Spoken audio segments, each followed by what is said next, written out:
Commercial diving in 1975 was a raw, unforgiving job, miles away from modern safety standards and streamlined technology. When divers describe wearing older surface supply gear the swindle as having your head inside washing machine, they mean it literally. Compressed air roared continuously into the helmet shell while exhaust air violently bubbled and churned right beside your ears, creating a deafening wall of vibration and noise that never stopped. Communication with the surface crew was crude and unpredictable. Most critically, there was no emergency bailout system. Modern commercial divers carry a secondary air cylinder on their back with a quick-turn switchover valve.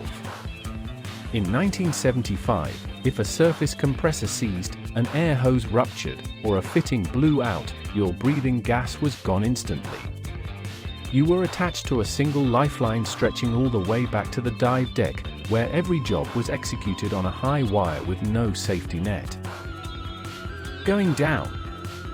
That ain't the seabed. That's the Bonny River itself crawling along the ocean floor. The river dumps millions of gallons of cold, heavy freshwater packed with silt, and because it's so dense, it doesn't mix with the sea. It sits there like a thick, cold blanket, 2 or 3 meters deep.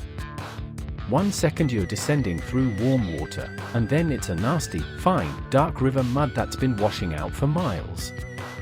You're down there feeling for the pipeline half buried in the silt, working entirely by feel. The wildest part is when you stand up on that pipe. Your body is split right across 2 different worlds.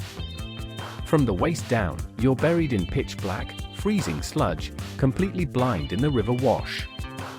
But from the chest up, your helmet sticks out of the top of that murky layer back into the clear Atlantic.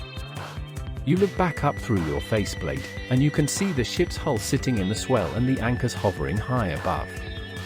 And a lot of barracudas waiting to swim round you while you're doing your wet stops.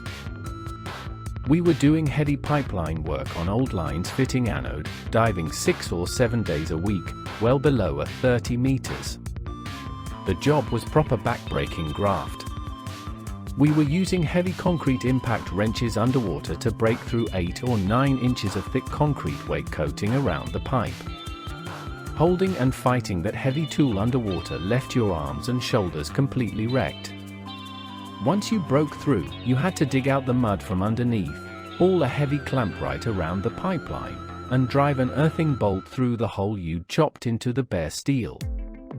On the way up you had long wet stops, with a lot of barracuda swimming round you.